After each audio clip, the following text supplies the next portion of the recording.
Around 9 a.m., a black Mercedes crossed several lanes of traffic and hopped up onto the curb.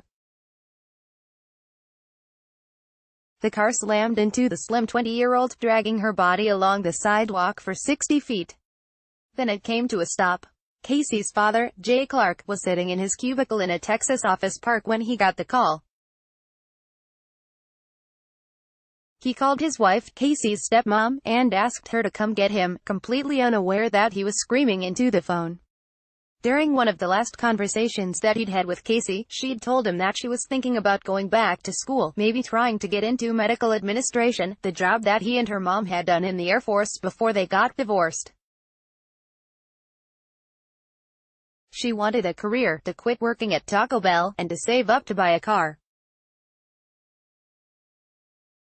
For years, Kacie had struggled with depression, alternating between rage and sadness in a way that her father could never quite understand. But in recent months, it had felt like something had lifted. She was happy to be living on her own for the first time, and had started to talk optimistically about her plans for the future. Kacie's twin sister, Kira, pulled him out of his daze. They had to get to Phoenix, she reminded him. He got in the car and started driving, barely stopping as the green hills around Austin turned into West Texas desert.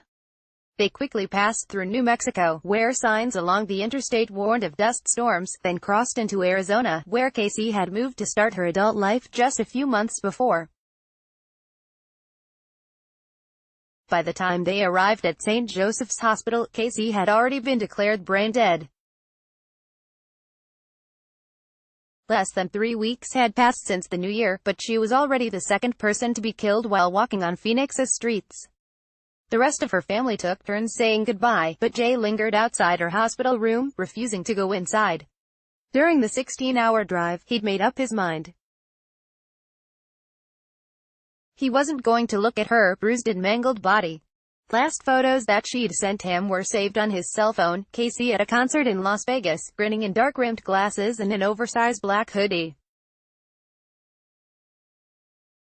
That was how he'd remember her. As he waited for police to investigate how the black Mercedes had ended up on the sidewalk, Jay Clark learned that Kacie's death was hardly a unique or isolated occurrence. By June 15, 51 people had been killed walking in Phoenix in 2018, making it one of the most dangerous cities for pedestrians in the nation.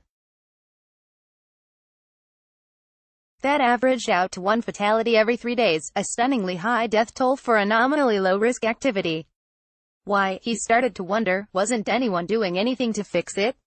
The news coverage of Kacie Clark's death added up to 11 sentences, 5 in the Arizona Republic and 6 on azfamily.com. Pedestrians are killed with such regularity that each fatality barely registers on the city's conscience. The frequency of these deaths may be one reason there's not more outrage. Also, anyone who gets around Phoenix on foot or on a bike or in a wheelchair is probably poor. As a young white woman who'd grown up middle class, Kacie Clark was an exception. As someone who worked at Taco Bell and hadn't gone to college, she wasn't. Take a look at who walks in Phoenix, and you'll see lots of people trying to get to their minimum wage jobs. You'll also see teenagers, the elderly, the disabled, the homeless, new immigrants and refugees, in short, all the most vulnerable members of the community. In the most literal sense, the city wasn't built to accommodate them. Most of Phoenix's street grid was laid out after World War II, when cars started to become a standard feature of middle-class life. Planners and traffic engineers built wide, fast-moving arterial roads that cut through the city's center, efficiently delivering drivers to their destinations in the sprawling suburbs. By 2005, when construction on the Valley Metro Light Rail began, the culture across the country had changed. The environmental implications of all that driving had become clear, and people were realizing that it was actually kind of nice to live in a place where you could walk or bike or take public transit instead. During his 7 years as mayor, Greg Stanton, who resigned to run for Congress in late May, championed a vision of a less car-centric city. I want to make sure that people understand that from my perspective, great public transportation, great bikeability, great walkability, is of equal value as those cars on the road, he told the Atlantic City Lab in 2014. But the pedestrian fatality rate continued to rise during his time as mayor, primarily affecting low-income communities. In 2014, Governing magazine found that pedestrians in Phoenix were being killed at a higher rate in poorer neighborhoods. Requests to interview Stanton in the weeks leading up to his resignation were unsuccessful. In fairness to the former mayor, Phoenix is hardly the only city that's dealing with these problems. Nationwide, the number of pedestrian deaths is on the rise. Some researchers suspect that the ubiquity of cell phones may be to blame. Others point out that the annual number of vehicle miles traveled is up, meaning that people are driving more. The fatality rate for pedestrians tends to mirror economic trends. It hit an all-time low during the recession, because when people don't have jobs, they spend more time at home. Even in that national context, however, Phoenix stands out. The National Highway Traffic Safety Association recently named Arizona the deadliest state for pedestrians, a statistic based on data from the first 6 months of 2017. And in 2016, NHTSA found that Phoenix had the highest per capita pedestrian fatality rate among major American cities. Some blame the blinding sun, others blame the fact that Arizona is one of the few states that still hasn't outlawed texting while driving. But the number one contributing factor, just about everyone agrees, is that people do a lot of driving here. And since Phoenix is one of the fastest-growing cities in the country, there are more cars on the roads than ever. Since not many people in Phoenix walk, drivers making a left-hand turn at an intersection, for instance, don't necessarily anticipate that anyone will be trying to cross the street at the same time. Urban planners have found that it comes down to safety in numbers. The more people are walking or biking, the more drivers will look out for them. Not only are there a lot of cars on the road here, but they go fast. Too fast, activists argue. I get so virulently angry whenever I read one of those 3-sentence pedestrian death stories and the fucking cops say speed wasn't a factor, says Sean Sweat, the founder of the Urban Phoenix Project. I know they mean the driver wasn't over the speed limit, but that's a different statement. Speed is what kills. If you get hit by a car, your chance of survival depends on how fast the car was traveling. At 25 miles per hour, you have an 80% chance of survival, according to a 4-year study by the AAA Foundation for Traffic Safety. At 40 miles per hour, your chances of surviving drop down to 20%. Incidentally, 40 miles per hour is the speed limit on many of Phoenix's arterial roads, where the majority of car-pedestrian collisions take place. In densely populated parts of the city, the posted speed limits for streets like Indian School Road, Bell Road, or 7th Avenue fall to 30 or 35 miles per hour. But as anyone who regularly drives around here can tell you, hardly anyone sticks to that. Kacie Clark, pictured here at age 10, was a precocious child who started reading at an early age. Courtesy of J. Clark. Last December, Kacie Clark called her dad from the six-pointed intersection where Grand Avenue, 19th Avenue, and McDowell Road meet. Cars honked in the background as she looked out at the miles of concrete spread out across a barren wasteland of petroleum tanks, railroad tracks, and scrap metal. She couldn't figure out where to cross the street. Dad, I'm standing at this intersection and I don't know what to do. There's lanes in every direction. J. Clark recalls her saying. Getting around Phoenix on foot was an ongoing struggle. But Kacie had resisted buying a car, preferring to spend her money on concert tickets and trips to see her favorite bands, Fall Out Boy, Avenged Sevenfold, Pierce the Veil, Set It Off. Music, she often said, had saved her life. Throughout her teenage years, she'd struggled with depression and questioned her gender identity. The medical examiner's report notes the presence of innumerable parallel linear scars on her thighs and wrists. Growing up in suburban Phoenix, Kacie's love of music started practically at birth. Her parents remember her singing Fatboy Slim in the bathtub when she was 2 years old. At 11, she was already going to concerts. She'd always been a precocious child. By the time she was 4 years old, she was going through her older brother's backpack and reading his books. But once she got older, she'd frequently failed to complete assignments and turned in homework late, to her parents' frustration. Teachers often complained that she was smart but wasn't applying herself. After her parents split up and her dad moved to Texas, Kacie and her 2 siblings moved around the Phoenix suburbs with their mom. They bounced from Mesa to Glendale to Buckeye, where she enrolled at Buckeye Union High School. Unwilling to conform to anyone else's narrow idea of normal, she dressed in backward baseball caps and a dog-tag necklace that promoted legalizing gay marriage, and was fiercely outspoken about LGBTQ rights. In the middle of her junior year, her mother got a new job and moved the family to the Florida Panhandle. Kacie's mother spoke to Phoenix New Times for this article, but asked that her name not be used. Not only was Kacie far away from all her friends, but her new classmates had already formed cliques. Kacie refused to put up with what she called fakers and haters, and decided that she hated Florida. She unsuccessfully begged to go to online school instead. Making friends was easier at concerts. Standing in line at Warped Tour, Kacie instantly bonded with complete strangers who shared her love of angsty, guitar-heavy music. She was fiercely loyal to her constellation of friends that spanned the country and the world, keeping in touch with people online for years after she met them. After graduating from Bay High School in Panama City in 2015, Kacie moved in with her dad in Pflugerville, Texas, a fast-growing suburb on the outskirts of Houston.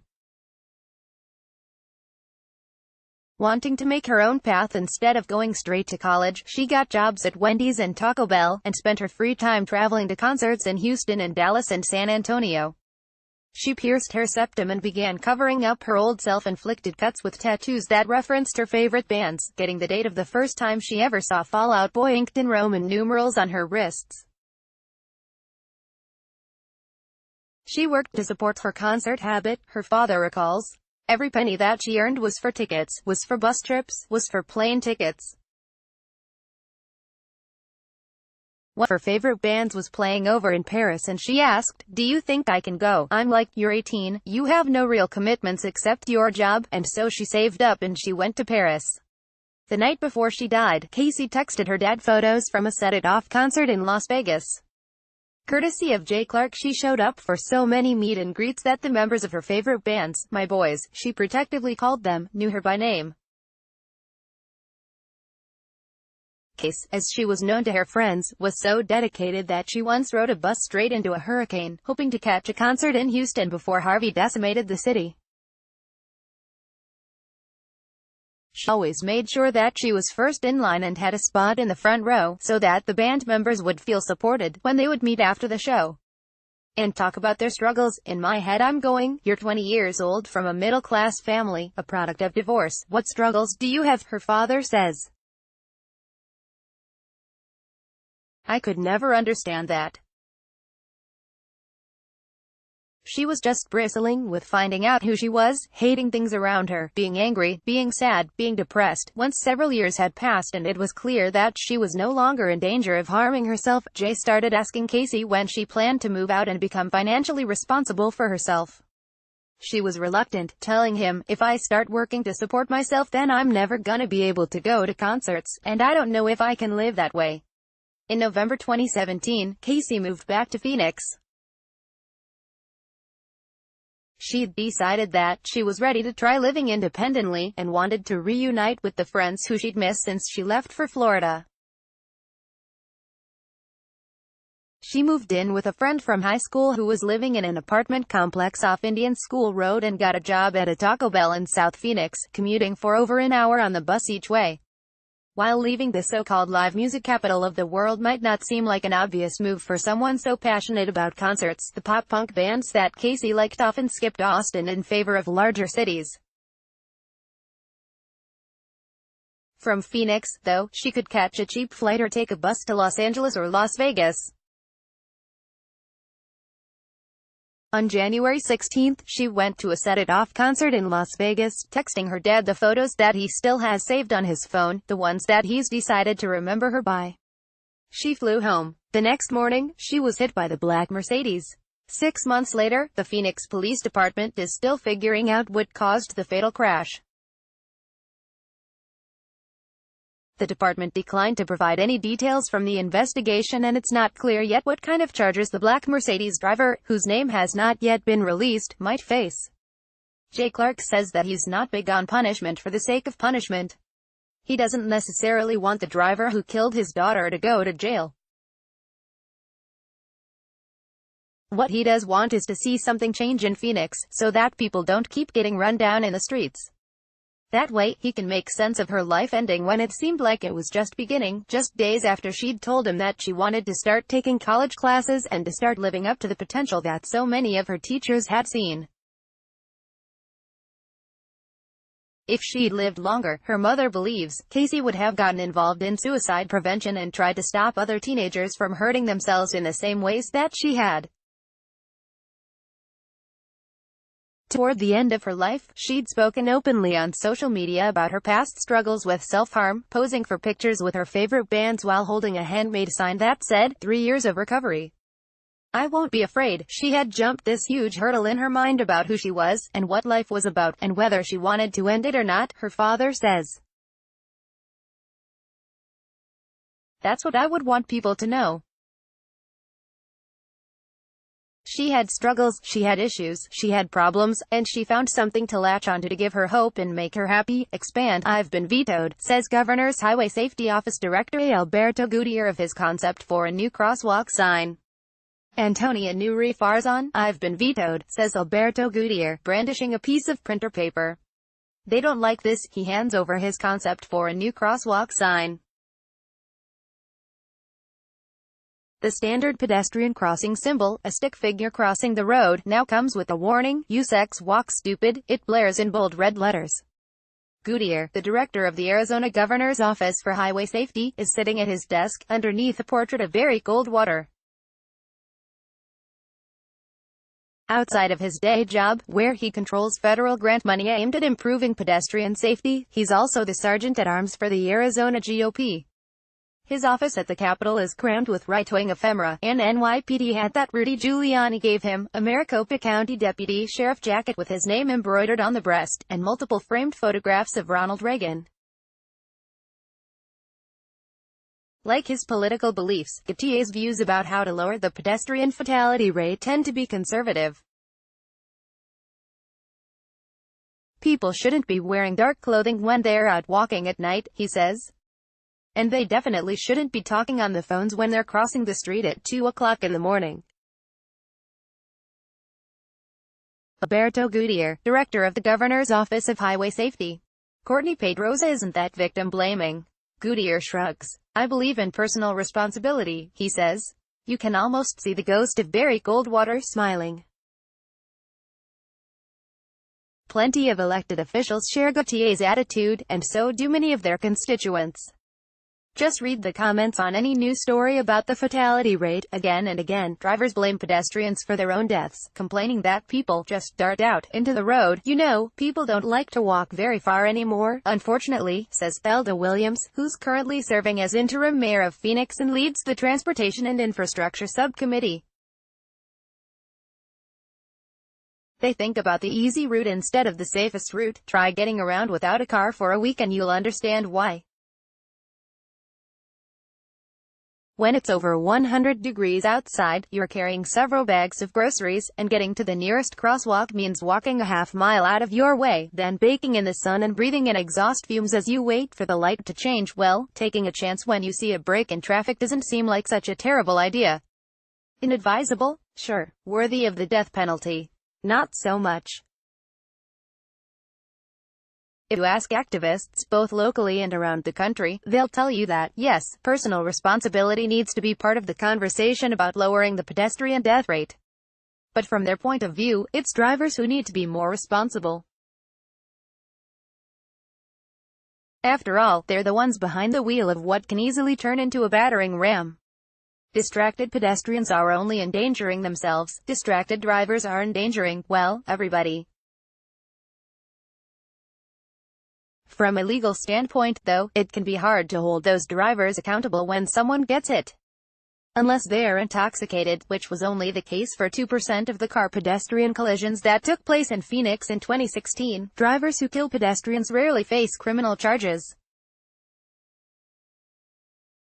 That's not unusual. In Minnesota, the Star-Tribune found that the majority of drivers who killed pedestrians over a 4-year period were never charged with a crime. In Arizona, like in other states, failing to yield for pedestrians is a civil violation, not a felony or a misdemeanor.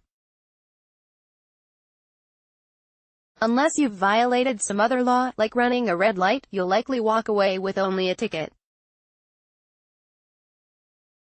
If the person you hit wasn't in a crosswalk, you can even get away with speeding, up to a point. The way the county attorney looks at it is if you are doing what they call criminal speed, explained Sergeant Alan Fole of the Phoenix Police Department. Criminal speed is considered 21 miles per hour over the posted speed limit. If you're doing 10 miles an hour over the speed limit and you hit a pedestrian that ran out in front of you, they're probably still going to put the fault on the pedestrian, but, for obvious reasons, police aren't in the habit of ticketing people who've been killed or seriously injured, even if they're legally considered to be at fault. A complete street in Bellingham, Washington. Smart growth America. Increasingly, people in Phoenix are starting to question whether the city could have done more to prevent these accidents happening in the first place. Over the past year, City Hall has paid more than $4 million to settle lawsuits filed on behalf of people who have been seriously injured while crossing the street. Rather than going after drivers, attorneys are starting to zero in on poorly lit crosswalks and places where there's nowhere to safely cross the street when you get off the bus. And they're building a case that the city has failed to protect its most vulnerable residents. The streets with the most car-pedestrian collisions from 2012 to 2016. City of Phoenix data, New Times illustration. Advocates for pedestrian and bicyclist safety have been beating a similar drum for years now.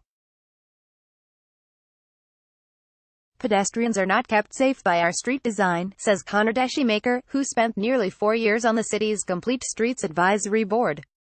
Originally tasked by the City Council to come up with a plan to make Phoenix safer for bicyclists and pedestrians, the board developed a set of design standards for city streets back in 2015, modeled off National Association of City Transportation Officials guidelines. But city officials dragged out the process of approving those design standards, and, in May, all but 2 members of the board resigned out of frustration. One major point of contention was speed.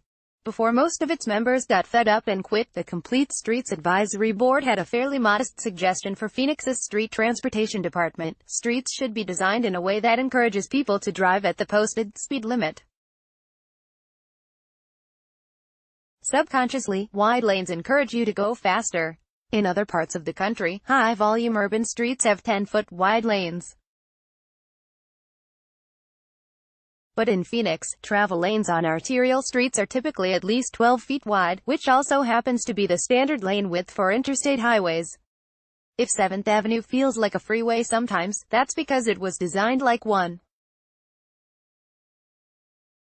The solution is what's known as a road diet, which tricks drivers into slowing down by narrowing the lanes. It's cheap, you only have to repaint the white lines on the road, and it frees up space for bikes and turn lanes.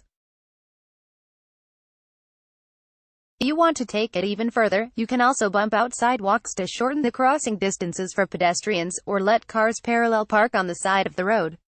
In Santa Monica, California, putting a 3-lane boulevard on a road diet resulted in a 65% reduction in the number of collisions. Street Transportation Director Maria Hyatt, City of Phoenix, that's something that was taken directly from New York City's Complete Streets Policy and Design Guidelines, says Deschemaker, who was one of 7 board members to quit. And Street simply told us that was a non-starter. A few downtown streets have been put on a road diet.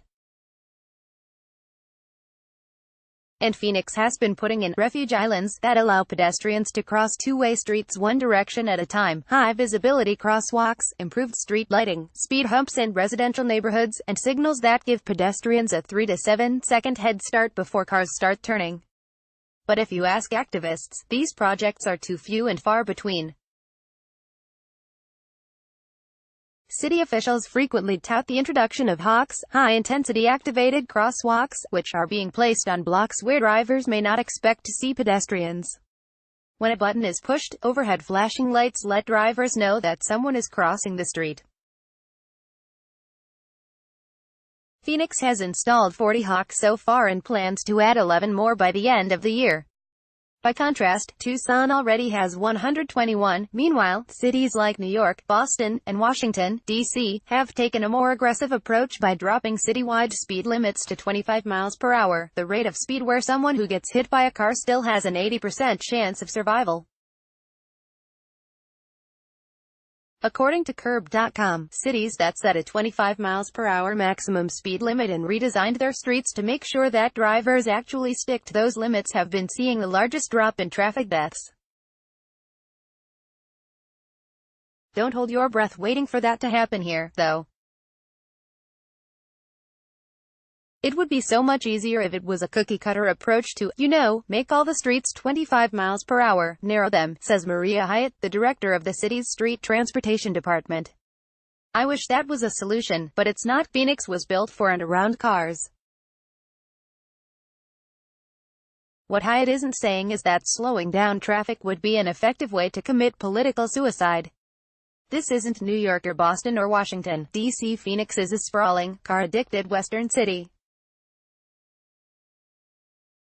But the biggest obstacle to lowering the pedestrian fatality rate in Phoenix isn't the existing street grid. It's Arizona's libertarian politics. People here resent being told what to do, even, or especially, when it's for the greater good.